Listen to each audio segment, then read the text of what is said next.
नमस्कार, Bihar news room में आपका स्वागत है। मैं हूं अमृत उपाध्याय। आइए जल्दी से देखें इस हफ्ते की हेडलाइन। ग्रीन एनर्जी की ओर बिहार का कदम, दुर्गावती पंप स्टोरेज प्रोजेक्ट का हो रहा है विकास। पीएसपी को कहा जाता है प्राकृतिक बैटरी। कांवर झील पर संकट, एनजीटी ने लिया स्वतः संज्ञान। अंतर्राष्ट्रीय महत्व का रामसर स्थल है कांवर लेक। और बिहार खेल नीति 2026 को मिली मंजूरी, पंचायत से राज्य स्तर तक प्रतिभा खोज को मिलेगा बल। लक्ष्य है आधुनिक खेल सुविधाएं उपलब्ध कराना।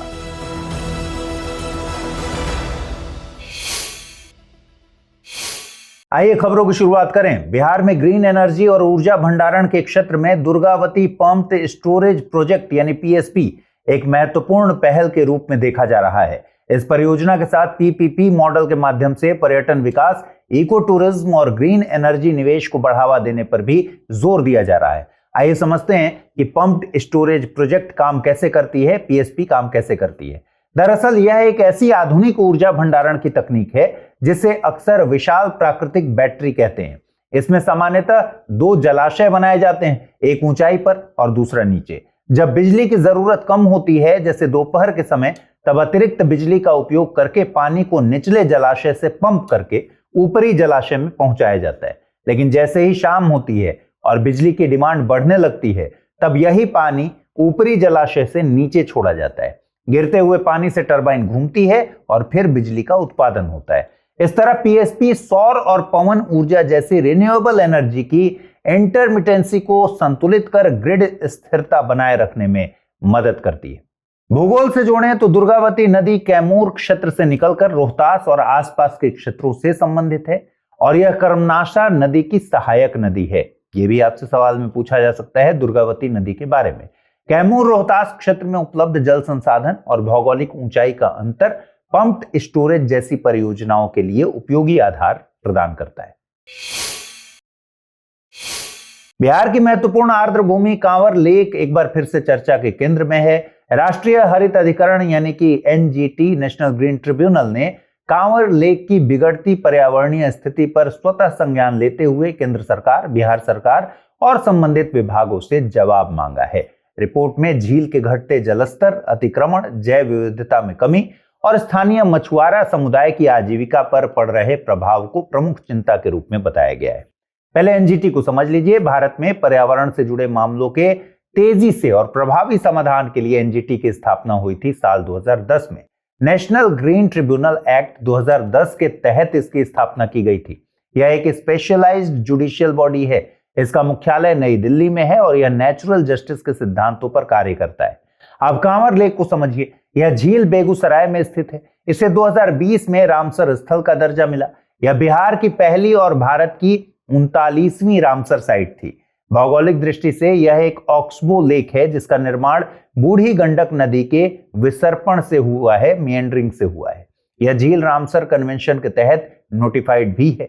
ध्यान दीजिए, यह झील मध्य एशियाई फ्लाईवे का हिस्सा भी है, यानी प्रवासी पक्षियों का एक बहुत बड़ा और महत्वपूर्ण मार्ग है जो आर्कटिक और साइबेरिया के ठंडे इलाकों को दक्षिण एशिया और हिंद महासागर के गर्म क्षेत्रों से जोड़ता है।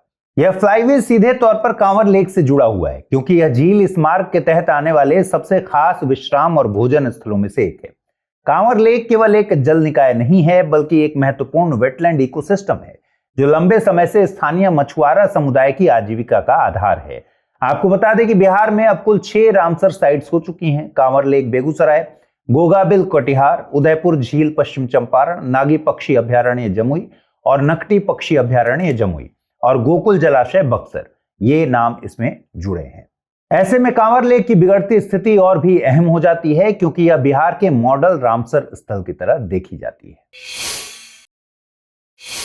इधर बिहार कैबिनेट ने बिहार खेल नीति 2026 को मंजूरी दे दी है। इस नई नीति का लक्ष्य राज्य में खेल प्रतिभाओं को बेहतर प्रशिक्षण, आधुनिक खेल सुविधाएं और प्रतियोगिताओं के लिए आवश्यक अवसर उपलब्ध कराना है। इसके तहत पंचायत स्तर से राज्य स्तर तक खिलाड़ियों की पहचान, प्रशिक्षण और विकास के लिए एक मजबूत व्यवस्था तैयार करने पर जोर दिया गया है। अब इस पॉलिसी के 2 प्रमुख पहलुओं को समझ लीजिए। पहला है राज्य खेल छात्रवृत्ति योजना, जिसके माध्यम से प्रतिभाशाली खिलाड़ियों को आर्थिक सहायता देकर उनके प्रशिक्षण और खेल करियर को आगे बढ़ाने में मदद की जाएगी। दूसरा है प्रतिभा पहचान कार्यक्रम, जिसके तहत ग्रामीण और पंचायत स्तर से ही खेल प्रतिभाओं की पहचान कर उन्हें एक व्यवस्थित प्रशिक्षण पाइपलाइन से जोड़ा जाएगा। इस नीति को बिहार सरकार की पहले की खेल पहलों से जोड़कर समझना भी जरूरी है।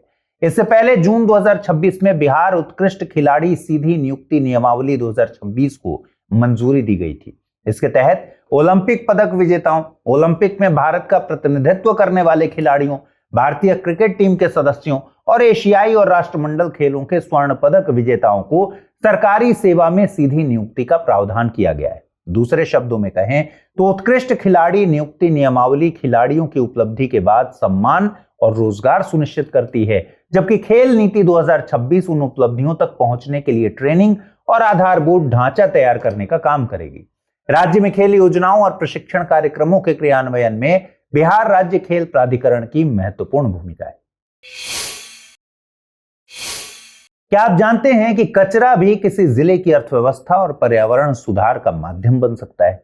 बिहार के सीतामढ़ी जिले ने इसी सोच को हकीकत में बदलते हुए एक अनोखी वेस्ट टू वेल्थ पहल शुरू की है, जिसकी प्रधानमंत्री ने मन की बात कार्यक्रम में सराहना की। इस पहल के तहत सिंगल यूज प्लास्टिक कचरे को रिसाइकिल करके मजबूत और टिकाऊ बेंच तैयार किए जा रहे हैं। प्रधानमंत्री ने इसे रिड्यूस, रियूज, रिसाइकिल यानी कम उपयोग, पुनः उपयोग और पुनर्चक्रण के सिद्धांत का उत्कृष्ट उदाहरण बताया। अब समझते हैं कि यह मॉडल काम कैसे करता है। दरअसल सीतामढ़ी के डुमरा, रीगा, बाजपट्टी और रुन्नी सैदपुर जैसे क्षेत्रों से प्लास्टिक कचरा को इकट्ठा किया जाता है। इसके बाद इसे रिसाइकलिंग यूनिट में भेजा जाता है, जहां प्लास्टिक को प्रोसेस करके उपयोगी उत्पादों जैसे बेंच में बदला जाता है। इस पूरी प्रक्रिया में जिला प्रशासन तैयार उत्पादों की खरीद को सुनिश्चित करता है, जिससे रिसाइकलिंग करने वाली यूनिट्स को बाजार मिलता है और कचरे को आर्थिक मूल्य में बदला जा सकता है। यही मॉडल वेस्ट टू वेल्थ की मूल अवधारणा को दर्शाता है। अब इसके पीछे के विज्ञान को समझिए। प्लास्टिक मूल रूप से एक सिंथेटिक पॉलीमर है जो छोटे छोटे रासायनिक इकाइयों यानी मोनोमर के जुड़ने से बनता है। प्लास्टिक मुख्य रूप से दो प्रकार के होते हैं। पहला है थर्मोप्लास्टिक। इन्हें गर्म करने पर दोबारा पिघलाकर नया आकार दिया जा सकता है, इसलिए इनकी रिसाइकलिंग संभव है। सीतामढ़ी में बनाई जा रही प्लास्टिक बेंच इसी सिद्धांत पर आधारित है। दूसरा प्रकार है थर्मोसेट प्लास्टिक, जो एक बार आकार लेने के बाद दोबारा गर्म करने पर आसानी से नहीं पिघलते, इसलिए इनका रिसाइकल किया जाना अपेक्षाकृत कठिन है। व्यापक दृष्टि से देखेंगे तो सीतामढ़ी की यह पहल केवल प्लास्टिक कचरे के निपटारे तक सीमित नहीं है, बल्कि यह सर्कुलर इकोनॉमी का एक व्यावहारिक उदाहरण है। इसमें कचरे को समस्या नहीं बल्कि कचरे को संसाधन के रूप में देखा जाता है। दोस्तों, हाल ही में दक्षिण कोरिया के बुसान शहर में आयोजित यूनेस्को वर्ल्ड हेरिटेज कमेटी के 48वें सेशन में सारनाथ को भारत का 45वां विश्व धरोहर स्थल घोषित किया गया। यह उत्तर प्रदेश का चौथा यूनेस्को वर्ल्ड हेरिटेज साइट बना। विशेष बात यह है कि सारनाथ को यूनेस्को की टेंटेटिव लिस्ट में 3 जुलाई 1998 को शामिल किया गया था, यानी इसे विश्व धरोहर सूची में शामिल होने में लगभग 28 वर्षों का इंतजार करना पड़ा। अब सारनाथ को समझते हैं। सारनाथ उत्तर प्रदेश स्थित एक प्रमुख बौद्ध तीर्थ स्थल है। बौद्ध परंपरा के अनुसार बोध गया में ज्ञान प्राप्ति के बाद भगवान बुद्ध ने सारनाथ के मृगदाव वन में अपने 5 साथियों को पहला उपदेश दिया था। इस घटना को कहते हैं हम धर्म चक्र प्रवर्तन, और इसे बौद्ध धर्म के संघ की स्थापना की शुरुआत माना जाता है। सारनाथ स्थित पुरातात्विक परिसर में कई महत्वपूर्ण स्मारक हैं। इनमें प्रमुख हैं धमेख स्तूप। यह सारनाथ का सबसे प्रसिद्ध स्मारक है। माना जाता है कि इसी स्थान पर भगवान बुद्ध ने पहला उपदेश दिया था। इसका वर्तमान स्वरूप गुप्त काल से संबंधित है। चौखंडी स्तूप, ये वो स्थान माना जाता है जहां बुद्ध की मुलाकात अपने 5 शिष्यों से हुई थी। इसका वर्तमान ढांचा मुगल काल में भी परिवर्तित हुआ। अशोक स्तंभ, सम्राट अशोक ने 3री शताब्दी ईसा पूर्व में सारनाथ का दौरा किया और यहां स्तंभ स्थापित करवाया था। इसी अशोक स्तंभ का सिंह शीर्ष भारत का राष्ट्रीय प्रतीक बनाया गया है। इसके नीचे अंकित सत्यमेव जयते भारत के राष्ट्रीय आदर्श वाक्य का हिस्सा है। सारनाथ का महत्व केवल धार्मिक नहीं बल्कि पुरातात्विक और सांस्कृतिक भी है। यहां से प्राप्त मूर्तियां, स्तूप और अवशेष मौर्य, कुषाण और गुप्त काल की कला परंपरा को दर्शाते हैं।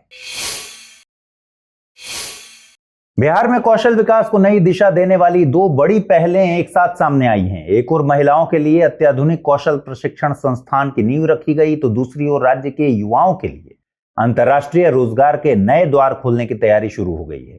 दरअसल बिहटा में राष्ट्रीय महिला कौशल प्रशिक्षण संस्थान NSTIW के स्थायी परिसर का शिलान्यास किया गया, जबकि पटना में कौशल विकास और उद्यमिता मंत्रालय MSDE और बिहार सरकार के बीच skill India international centre SIIC की स्थापना के लिए समझौता ज्ञापन का आदान प्रदान हुआ। सबसे पहले बात करते हैं NSTIW की। यह बिहार का एकमात्र केंद्र सरकार द्वारा संचालित राष्ट्रीय महिला कौशल प्रशिक्षण संस्थान है, जो विशेष रूप से महिलाओं को रोजगार आधारित कौशल प्रशिक्षण देने के लिए समर्पित है। अब तक यह अस्थायी परिसर से संचालित हो रहा था, लेकिन अब पटना के बिहटा प्रखंड के सिकंदरपुर औद्योगिक क्षेत्र में स्थायी परिसर विकसित किया जा रहा है। इस आधुनिक परिसर में प्रशासनिक भवन, अकादमिक ब्लॉक और छात्रावास जैसी सुविधाएं भी होंगी, जिससे संस्थान की प्रशिक्षण क्षमता में उल्लेखनीय वृद्धि होगी। यहाँ विभिन्न तरह के रोजगार आधारित प्रशिक्षण दिए जाएंगे। अब सवाल उठता है कि आखिर स्किल इंडिया इंटरनेशनल सेंटर यानी SIIC इतना महत्वपूर्ण क्यों माना जा रहा है। दरअसल यह सेंटर बिहार के युवाओं के लिए अंतर्राष्ट्रीय रोजगार तक पहुंच बनाने का एक संगठित और सुरक्षित प्लेटफॉर्म तैयार करेगा। यहाँ अंग्रेजी, जर्मन, जापानी और फ्रेंच जैसी विदेशी भाषाओं का प्रशिक्षण दिया जाएगा। साथ ही अंतर्राष्ट्रीय प्लेसमेंट काउंसलिंग, प्रमाणन सहायता, प्री डिपार्चर ओरिएंटेशन और सुरक्षित माइग्रेशन सहायता जैसी सेवाएं भी उपलब्ध होंगी। इतना ही नहीं, इलेक्ट्रिकल, प्लम्बिंग, निर्माण, कृषि जैसे उच्च मांग वाले जो क्षेत्र हैं, उनमें अंतर्राष्ट्रीय मानकों के अनुरूप ट्रेनिंग दी जाएगी, ताकि युवाओं को विदेशों में बेहतर और सुरक्षित रोजगार मिल सके। इधर बिहार के जल संसाधन विभाग द्वारा फल्गु नदी पर निर्मित मंडई वीयर परियोजना सुर्खियों में है। इस परियोजना से जहानाबाद के मोदनगंज, नालंदा के एकंगरसराय और पटना के धनरुआ प्रखंड के किसानों को लाभ मिलने की उम्मीद है। फरवरी 2026 तक इस परियोजना का लगभग 73% कार्य पूरा हो चुका था। यहाँ यह समझना जरूरी है कि वीयर क्या होता है और यह बांध से कैसे अलग है। दरअसल वीयर नदी के आर पार बनाई जाने वाली एक कम ऊंचाई वाली जल संरचना होती है, जिसका मुख्य उद्देश्य नदी के जलस्तर को नियंत्रित करना और पानी को सिंचाई या अन्य उपयोगों के लिए मोड़ना होता है। दूसरे शब्दों में कहें तो इसका प्रमुख उद्देश्य वाटर डाइवर्जन होता है, न कि बड़े पैमाने पर जल का संग्रहण।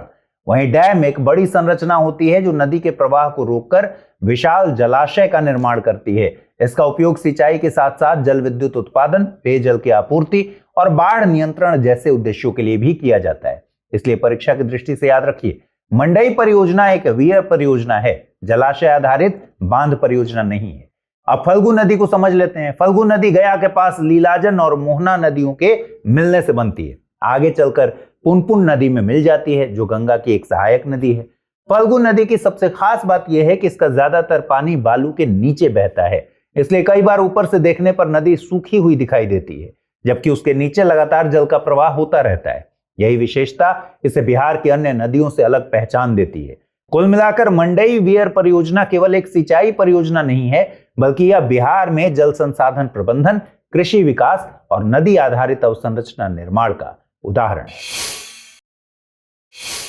दोस्तों, बिहार की ऐतिहासिक और सांस्कृतिक विरासत को अब राष्ट्रीय स्तर के शोध और संग्रहालय नेटवर्क से जोड़ने की दिशा में एक महत्वपूर्ण पहल हुई। पटना स्थित बिहार म्यूजियम और भोपाल स्थित इंदिरा गांधी राष्ट्रीय मानव संग्रहालय IGRMS के बीच सांस्कृतिक सहयोग बढ़ाने के लिए एक समझौता ज्ञापन पर हस्ताक्षर हुआ है। यह करार संग्रहालय प्रबंधन, संरक्षण तकनीक और सांस्कृतिक अध्ययन के क्षेत्र में नॉलेज शेयरिंग करने की पहल है। बिहार संग्रहालय को वर्ष 2015 में आंशिक रूप से और 2017 में पूर्ण रूप से आम जनता के लिए खोला गया था। इसका वास्तुशिल्प जापान की माकी एंड एसोसिएट्स तथा मुंबई की अपोलिस आर्किटेक्ट्स के द्वारा तैयार किया गया है। यह आधुनिक स्थापत्य और भारतीय सांस्कृतिक सोच के सुंदर समन्वय का उदाहरण है। यहाँ मौर्य, गुप्त और पाल काल से जुड़ी हुई कलाकृतियां, मूर्तियां, सिक्के और ऐतिहासिक सामग्रियां प्रदर्शित की गई हैं। पटना संग्रहालय की कई महत्वपूर्ण कलाकृतियों को भी यहाँ स्थानांतरित किया गया है। लेकिन ध्यान रखें, बिहार संग्रहालय और पटना संग्रहालय अलग अलग संस्थान हैं। पटना संग्रहालय बिहार का पुराना और ऐतिहासिक संग्रहालय है, जिसे स्थानीय रूप से जादूघर भी कहते हैं। याद रखिए, जादूघर कहते हैं। यहाँ प्रसिद्ध दीदारगंज यक्षी, गांधार शैली की बौद्ध मूर्तियां और अन्य पुरातात्विक महत्व की वस्तुएं संरक्षित हैं। अब IGRMS को समझिए। इंदिरा गांधी राष्ट्रीय मानव संग्रहालय भोपाल स्थित एक प्रमुख मानव विज्ञान यानी एंथ्रोपोलॉजी संग्रहालय है। इसका उद्देश्य भारत में मानव जीवन, जनजातीय संस्कृति, सामाजिक विविधता और सांस्कृतिक विकास को प्रदर्शित करना है। इसकी स्थापना मूलतः नई दिल्ली में हुई थी और बाद में इसे भोपाल की श्यामला पहाड़ियों पर डेवलप किया गया। यह भारत के प्रमुख ओपन एयर मानव विज्ञान संग्रहालयों में से एक है, जिसमें 32 प्रागैतिहासिक रॉक शेल्टर्स भी मौजूद हैं। यह संस्कृति मंत्रालय भारत सरकार के अधीन एक स्वायत्त संस्था है। क्या आप जानते हैं कि दुनिया का सबसे ऊंचा खुदाई किया हुआ बौद्ध स्तूप बिहार में स्थित है? इसका नाम है केसरिया स्तूप। हाल ही में केसरिया स्तूप के संरक्षण, विकास और पर्यटन से जुड़े कार्यों को तेजी से पूरा करने का निर्देश दिया गया है, ताकि यह स्थल अंतर्राष्ट्रीय पर्यटन स्थल के रूप में डेवलप हो सके। दरअसल यह स्तूप बिहार के पूर्वी चंपारण जिले में मोतिहारी से करीब 35 किलोमीटर दूर स्थित है और इसे विश्व का सबसे ऊंचा उत्खनित यानी खुदाई किया गया बौद्ध स्तूप मानते हैं। इसकी ऊंचाई करीब 104 फीट है। इसका प्रारंभिक निर्माण मौर्य काल से जुड़ा माना जाता है, जबकि इसका विस्तार गुप्त काल में हुआ है। वहीं 1814 में कर्नल कॉलिन मैकेंजी ने इसका उल्लेख किया। बाद में अलेक्जेंडर कनिंघम ने इसका सर्वेक्षण किया। फिर एएसआई ने 1998 में इसकी व्यवस्थित वैज्ञानिक खुदाई शुरू की। यहाँ के धार्मिक ऐतिहासिक महत्व को भी समझ लीजिए। बौद्ध परंपरा के अनुसार भगवान बुद्ध की अंतिम यात्रा वैशाली से कुशीनगर जाते समय यह क्षेत्र उनके मार्ग से जुड़ा था। मान्यता है कि भगवान बुद्ध ने यहाँ लिच्छवियों को अपना भिक्षा पात्र प्रदान किया था। चीनी यात्री ह्वेनसांग ने भी अपने यात्रा वृतांत में इस क्षेत्र का उल्लेख किया है। आपको बता दें, यह स्थान वैशाली यानी लिच्छवी गणराज्य की प्राचीन राजधानी से भौगोलिक और ऐतिहासिक दोनों रूप से जुड़ा है। हर साल बुद्ध पूर्णिमा पर यहाँ हजारों श्रद्धालु आते हैं। क्या आप जानते हैं कि पटना में गंगा के किनारे सबसे अधिक घाट क्यों विकसित हुए हैं? इसका सबसे बड़ा कारण यह है कि बिहार में गंगा की सबसे लंबी धारा लगभग 99 किलोमीटर पटना जिले से होकर गुजरती है। यही वजह है कि यहाँ धार्मिक, सांस्कृतिक और पर्यटन की दृष्टि से सबसे अधिक घाट विकसित किए गए हैं। इसी क्रम में मुख्यमंत्री ने पटना के भद्रघाट, महावीर घाट और नौजर घाट के सौंदर्यीकरण और विकास परियोजनाओं का लोकार्पण किया।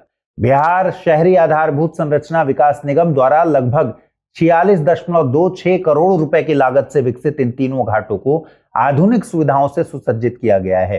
ये तीनों घाट पटना साहिब क्षेत्र में, पटना सिटी वाले इलाके में गंगा के दक्षिणी तट पर स्थित हैं, जहां गंगा शहर के उत्तर से बहते हुए पूर्व की ओर प्रवाहित होती है। अब समझते हैं कि यह परियोजना इतनी महत्वपूर्ण क्यों है। देखिए, यह केवल घाटों की मरम्मत का कार्य नहीं है, बल्कि केंद्र सरकार के नमामि गंगे कार्यक्रम के अंतर्गत चल रहे पटना के 11 गंगा घाटों के पुनर्विकास अभियान का महत्वपूर्ण हिस्सा है। इस परियोजना में घाट पुनर्विकास मॉडल अपनाया गया है, जिसके 3 प्रमुख डायमेंशंस हैं। पहला, मजबूत आधारभूत निर्माण, जिसमें पक्की सीढ़ियां और रिटेनिंग वॉल शामिल हैं। दूसरा, नागरिक सुविधाओं का विकास, जैसे शौचालय, चेंजिंग रूम, पेयजल, हाई मास्ट लाइट, बैठने की व्यवस्था, इस तरह की व्यवस्थाएं हैं। तीसरा है सुरक्षा और सुगम आवागमन, जिसके तहत बैरिकेडिंग, वॉकवे या अन्य आवश्यक व्यवस्थाएं विकसित की गई हैं। लेकिन इन घाटों का महत्व केवल इंफ्रास्ट्रक्चर से रिलेटेड नहीं है, वहीं तक सीमित नहीं है। पटना के गंगा घाट बिहार की सांस्कृतिक और धार्मिक पहचान के प्रमुख केंद्र हैं। विशेष रूप से छठ महापर्व के दौरान लाखों श्रद्धालु यहीं डूबते और उगते सूर्य को अर्घ्य देते हैं। इसी आवश्यकता को, इसी जरूरत को ध्यान में रखते हुए भद्र घाट पर लगभग 100 मीटर लंबा घाट विकसित किया गया है, ताकि बड़ी संख्या में श्रद्धालु सुरक्षित और व्यवस्थित तरीके से पूजा अर्चना कर सके। कुल मिलाकर यह परियोजना केवल घाटों के सौंदर्यीकरण तक सीमित नहीं है, बल्कि नदी संरक्षण, धार्मिक पर्यटन, शहरी अवसंरचना और बिहार की सांस्कृतिक विरासत को मजबूत बनाने की दिशा में महत्वपूर्ण पहल है। दोस्तों, बिहार में अब डेयरी क्षेत्र केवल गाय और भैंस के दूध तक सीमित नहीं रहने वाला है। राज्य सरकार बकरी पालन को एक संगठित उद्योग के रूप में दिशा देने की तरफ आगे बढ़ रही है। इसी उद्देश्य से बिहार में बकरी के दूध के लिए अलग फेडरेशन बनाने की तैयारी की जा रही है। इससे बकरी पालन को बढ़ावा मिलेगा और इसे डेयरी, ग्रामीण रोजगार, पशुपालन से जुड़ी अर्थव्यवस्था और सहकारी व्यवस्था को मजबूत करने का एक इंपॉर्टेंट स्टेप माना जा रहा है। लेकिन सवाल उठता है कि बकरी दूध फेडरेशन की जरूरत क्यों महसूस हुई? दरअसल बिहार में बड़ी संख्या में छोटे और सीमांत किसान बकरी पालन से जुड़े हैं। अभी तक तो ये क्षेत्र अधिकतर पारंपरिक तरीके से संचालित होता रहा। नई पहल का उद्देश्य बकरी के दूध के संग्रहण, प्रसंस्करण यानी प्रोसेसिंग और विपणन यानी मार्केटिंग के लिए एक व्यवस्थित श्रृंखला तैयार करना है। ठीक उसी तरह जैसे कॉम्फेड गाय और भैंस के दूध के लिए सहकारी मॉडल पर काम करता है। इस योजना के तहत बकरी पालन से जुड़े किसानों को साइंटिफिक ट्रेनिंग, बेहतर नस्ल प्रबंधन और बाजार उपलब्ध कराने पर जोर दिया जाएगा। हर जिले में गोट स्पेशलिस्ट नियुक्त करने की योजना है, जिन्हें स्पेशल ट्रेनिंग दी जाएगी। Central institute for research on goats और बिहार पशु विज्ञान विश्वविद्यालय जैसे संस्थान वैज्ञानिक मार्गदर्शन और तकनीकी सहायता देने में भूमिका निभा सकते हैं। अब इसे आर्थिक दृष्टिकोण से समझ लीजिए। बकरी को अक्सर गरीबों की गाय कहते हैं, क्योंकि इसके पालन में अपेक्षाकृत निवेश कम होता है और इसे छोटे किसानों, भूमिहीन परिवारों और सीमांत क्षेत्रों में रहने वाले लोगों द्वारा आसानी से अपनाया जा सकता है। सूखा प्रभावित क्षेत्रों में भी बकरी पालन आय का एक महत्वपूर्ण साधन बन सकता है। आइए अब बारी है इस बुलेटिन के सबसे खास सेगमेंट की, जिसका नाम है पर्सन ऑफ द वीक। दोस्तों, एक ऐसा बच्चा जिसने बचपन में परिवार की आर्थिक मदद के लिए अखबार बांटे, वही आगे चलकर भारत के सर्वोच्च संवैधानिक पद तक पहुंचा और दुनिया में भारत की वैज्ञानिक क्षमता का प्रतीक बन गया। यह कहानी है भारत के महान वैज्ञानिक, मिसाइल मैन ऑफ इंडिया और पीपल्स प्रेसिडेंट के नाम से प्रसिद्ध डॉक्टर एपीजे अब्दुल कलाम की। 27 जुलाई को उनकी पुण्यतिथि मनाई गई। डॉक्टर कलाम का जन्म तमिलनाडु के रामेश्वरम में एक साधारण परिवार में हुआ था। बचपन से ही कलाम पढ़ाई और विज्ञान के प्रति बहुत जिज्ञासु थे। द्वितीय विश्व युद्ध के समय परिवार की सहायता के लिए उन्होंने अखबार बांटने का काम भी किया, लेकिन आर्थिक कठिनाइयां उनके सपनों को नहीं रोक सकी। उन्होंने Madras institute of technology MIT Chennai से एरोनॉटिकल इंजीनियरिंग की शिक्षा प्राप्त की थी और इसके बाद भारत के रक्षा और अंतरिक्ष कार्यक्रमों से जुड़ गए। 1958 में वे रक्षा अनुसंधान और विकास संगठन यानी कि DRDO से जुड़े। इसके बाद 1969 में इसरो से जुड़े, जहां उन्होंने भारत के पहले स्वदेशी सैटेलाइट लॉन्च व्हीकल 3 के परियोजना निदेशक के रूप में महत्वपूर्ण भूमिका निभाई थी। 1983 में शुरू हुए integrated guided missile development program यानी IGMDP के तहत डॉक्टर कलाम ने भारत की मिसाइल क्षमता को मजबूत करने में बहुत महत्वपूर्ण भूमिका निभाई। उनकी लीडरशिप में पृथ्वी, अग्नि, त्रिशूल, आकाश और नाग जैसी मिसाइल प्रणालियों के डेवलपमेंट को गति मिली। इसी योगदान के कारण उन्हें मिसाइल मैन ऑफ इंडिया कहा गया। 1998 के पोखरण 2 परमाणु परीक्षण में भी उन्होंने महत्वपूर्ण रणनीतिक भूमिका निभाई। वैज्ञानिक से राष्ट्रपति बनने का सफर भी उतना ही ऐतिहासिक रहा। 18 जुलाई 2002 को डॉक्टर कलाम भारत के 11वें राष्ट्रपति चुने गए और 25 जुलाई 2002 को उन्होंने राष्ट्रपति पद की शपथ ली। राष्ट्रपति के रूप में उनका सबसे बड़ा जुड़ाव देश के युवाओं से रहा। वे लगातार स्कूलों और विश्वविद्यालयों में जाकर छात्रों से संवाद करते थे, उन्हें बड़े सपने देखने, विज्ञान और नवाचार की दिशा में आगे बढ़ने के लिए प्रेरित करते थे।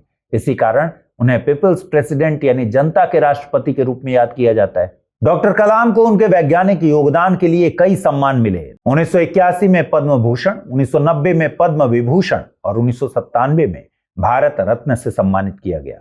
उनकी सोच केवल विज्ञान तक सीमित नहीं थी। उन्होंने providing urban amenities in rural areas यानी प्यूरा जैसी अवधारणा के माध्यम से ग्रामीण विकास और आत्मनिर्भर भारत की दिशा में भी विचार प्रस्तुत किए। उनके प्रसिद्ध पुस्तकों में wings of fire, ignited minds और इंडिया 2020 शामिल है। 27 जुलाई 2015 को मेघालय के शिलोंग स्थित भारतीय प्रबंधन संस्थान यानी IIM शिलोंग में विद्यार्थियों को व्याख्यान देते समय वे अचानक गिर पड़े। बाद में कार्डियक अरेस्ट के कारण उनका निधन हो गया। जिस व्यक्ति ने अपना पूरा जीवन युवाओं को प्रेरित करने में लगाया, उनकी अंतिम सांसें भी विद्यार्थियों के बीच ज्ञान बांटते हुए ही निकली। आज भी उनका जीवन संदेश देता है कि सीमित संसाधन किसी व्यक्ति की सफलता की सीमा तय नहीं करते, बल्कि मेहनत, ज्ञान और दृढ़ संकल्प सफलता का रास्ता बनाते हैं। आइए अब जल्दी से वक्त है क्विक न्यूज में देखने का कौन कौन से न्यूज हैं खास। पटना जू में बाघों की संख्या बढ़कर हो गई है 10। हाल में 3 नए बाघ शावकों के जन्म के बाद यह उपलब्धि सामने आई, जो चिड़ियाघर में चल रहे वन्य जीव संरक्षण और प्रजनन कार्यक्रम की सफलता को दर्शाती है। प्रत्येक वर्ष 29 जुलाई को इंटरनेशनल टाइगर डे मनाया जाता है। भारत में बाघ संरक्षण के लिए सबसे महत्वपूर्ण पहल प्रोजेक्ट टाइगर है, जिसकी शुरुआत 1 अप्रैल 1973 को की गई थी। बिहार सरकार जल्द ही ई कैबिनेट प्रणाली लागू करने जा रही है। इसका मकसद कैबिनेट की बैठकों को पूरी तरह डिजिटल बनाना, कागज के उपयोग को कम करना और निर्णय प्रक्रिया को ज्यादा तेज, ट्रांसपेरेंट और सुरक्षित बनाना है। इस प्रणाली के तहत कैबिनेट एजेंडा, प्रस्ताव, बैठक से जुड़े दस्तावेज, और निर्णयों का प्रबंधन डिजिटल माध्यम से किया जाएगा। यह पहल ई गवर्नेंस और डिजिटल इंडिया मिशन की दिशा में एक महत्वपूर्ण कदम है। बिहार सरकार ने निर्माण श्रमिकों के लिए श्रमिक अतिथिशाला और भोजनालय योजना शुरू करने की पहल की है, जिसके तहत पंजीकृत निर्माण श्रमिकों को मात्र 5 रुपए में पौष्टिक भोजन उपलब्ध कराया जाएगा। यह योजना Bihar building and other construction workers welfare board BOCW board के तहत संचालित होगी। इसका क्रियान्वयन श्रम संसाधन विभाग बिहार सरकार द्वारा होगा। इसका उद्देश्य श्रमिकों को सस्ता भोजन और पोषण सुरक्षा उपलब्ध कराना है। बिहार देश का पहला राज्य बन गया है जहां रेल कूपन व्यवस्था को पूरी तरह डिजिटल किया गया है। सरल भाषा में समझें तो जनप्रतिनिधियों आदि को मिलने वाली रेल यात्रा सुविधा के लिए रेल कूपन जारी किए जाते हैं, जिनके आधार पर वे रेलवे टिकट प्राप्त कर सकते हैं। यह पहल ई गवर्नेंस और डिजिटल प्रशासन को बढ़ावा देने की दिशा में महत्वपूर्ण कदम है। डिजिटल प्रणाली के माध्यम से रेल कूपन जारी करने, उपयोग और निगरानी की प्रक्रिया अधिक सरल, सुरक्षित और प्रभावी होगी। कॉमनवेल्थ गेम्स 2026 ग्लासगो में बिहार के पैरा पावर लिफ्टर झंडू कुमार ने पुरुष हैवीवेट वर्ग में कांस्य पदक जीतकर राज्य और देश का नाम रोशन किया है। यह उपलब्धि इसलिए भी महत्वपूर्ण है क्योंकि वे भारत के लिए इन खेलों में पदक जीतने वाले शुरुआती खिलाड़ियों में शामिल रहे। बिहार के खेल इतिहास की बात करें तो इससे पहले बर्मिंघम कॉमनवेल्थ गेम्स 2022 में बिहार के मुंगेर जिले के चंदन कुमार सिंह ने लॉन बाउल्स के स्पर्धा में रजत पदक जीतकर राज्य का नाम अंतर्राष्ट्रीय स्तर पर पहुंचाया था। बिहार की स्मिता कुमारी ने राष्ट्रीय master classic power lifting championship 2026 में शानदार प्रदर्शन करते हुए राज्य का नाम रोशन किया। सूचना और जनसंपर्क विभाग बिहार में सहायक प्रशाखा पदाधिकारी के पद पर कार्यरत स्मिता कुमारी ने प्रतियोगिता में 2 स्वर्ण और 1 रजत पदक जीता। उन्होंने स्क्वैट्स और बेंच प्रेस स्पर्धाओं में स्वर्ण पदक जबकि डेडलिफ्ट स्पर्धा में रजत पदक हासिल किया। इसके अलावा उन्हें प्रतियोगिता में strong women of the tournament श्रेणी में द्वितीय उपविजेता का सम्मान भी मिला। आइए अब जल्दी से देखते हैं आज की बुलेटिन पर आधारित सवाल। पहला सवाल है मेंस एग्जामिनेशन के लिए, वेस्ट टू वेल्थ की अवधारणा वर्तमान समय में सस्टेनेबल डेवलपमेंट यानी सतत विकास और सर्कुलर इकोनॉमी का महत्वपूर्ण आधार बन रही है। सीतामढ़ी जिले की वेस्ट टू वेल्थ पहल का वर्णन करते हुए बताइए कि प्लास्टिक अपशिष्ट प्रबंधन, पर्यावरण संरक्षण और स्थानीय अर्थव्यवस्था को मजबूत करने में ऐसी पहलें किस प्रकार सहायक हो सकती हैं। 38 मार्क्स के लिए ये सवाल है। आइए जल्दी से देखें प्रिलिमिनरी एग्जामिनेशन के लिए कौन से सवाल बन सकते हैं, लेकिन उसके पहले मैं आपको बता दूं कि आप पूछते हैं कि इसकी PDF कहां मिलेगी। अमृतपद 007 टेलीग्राम चैनल पर और एडुटेरिया के ऑफिशियल टेलीग्राम चैनल पर इसकी PDF उपलब्ध कराई जाती है। आप वहां से इसकी PDF को हासिल कर सकते हैं। आइए जल्दी से देखें आज के सवाल। दुर्गावती पंप्ड स्टोरेज प्रोजेक्ट किस क्षेत्र से संबंधित महत्वपूर्ण पहल है? परमाणु ऊर्जा उत्पादन, ग्रीन एनर्जी और ऊर्जा भंडारण, कोयला खनन, जैविक कृषि विकास या फिर ऑप्शन ई प्रयास नहीं किया गया। अगला प्रश्न, केसरिया स्तूप बिहार के किस जिले में स्थित है? वैशाली, गया, पूर्वी चंपारण, नालंदा या फिर ऑप्शन ई। अगला प्रश्न, बिहार में NSTI विमेन के स्थायी परिसर का शिलान्यास किस स्थान पर किया गया है? राजगीर, बिहटा, गया, मुजफ्फरपुर या फिर ऑप्शन ई। अगला प्रश्न, बिहार में गंगा नदी की सबसे लंबी धारा किस जिले से होकर गुजरती है? भागलपुर, पटना, मुंगेर, बक्सर या फिर ऑप्शन ई। अगला प्रश्न, सीतामढ़ी की वेस्ट टू वेल्थ पहल मुख्य रूप से किससे संबंधित है? कृषि उत्पादन बढ़ाने से, प्लास्टिक कचरे के पुनर्चक्रण से, जल संरक्षण से, खनिज संसाधन विकास से या फिर ऑप्शन ई। अगला प्रश्न, मंडई वियर परियोजना किस नदी पर निर्मित की जा रही है? सोन, गंडक, पुनपुन या फिर फल्गु या फिर ऑप्शन ई। अगला प्रश्न, central institute for research on goats CIRG किस क्षेत्र से संबंधित संस्थान है? बकरी अनुसंधान और विकास, मत्स्य अनुसंधान, कृषि मशीनरी, वन अनुसंधान या फिर ऑप्शन ई। अगला प्रश्न, कांवर ताल किस जिले में स्थित है? कटिहार, बेगूसराय, जमुई, पश्चिम चंपारण या फिर ऑप्शन ई। अगला प्रश्न, इंदिरा गांधी राष्ट्रीय मानव संग्रहालय IGRMS किस शहर में स्थित है? भोपाल, जयपुर, नई दिल्ली, वाराणसी या फिर ऑप्शन ई। और अंतिम प्रश्न, बिहार खेल नीति 2026 में खिलाड़ियों की पहचान और विकास के लिए किस स्तर से व्यवस्था शुरू करने पर जोर दिया गया है? केवल राज्य स्तर, केवल जिला स्तर, पंचायत स्तर से राज्य स्तर तक, केवल राष्ट्रीय स्तर या फिर ऑप्शन ई। तो आज इस बुलेटिन में इतना ही। ख्याल रखिए अपना, ठीक से पढ़ाई कीजिए। पिछले बुलेटिन में मैंने जो सवाल पूछे थे उनके जवाब आपको स्क्रीन पर दिखेंगे और आज जो सवाल मैंने पूछे हैं उनके जवाब आपको कमेंट सेक्शन में देना है। ये कार्यक्रम कैसा लगा जरूर बताइएगा। ठीक से पढ़ाई कीजिए। नमस्कार।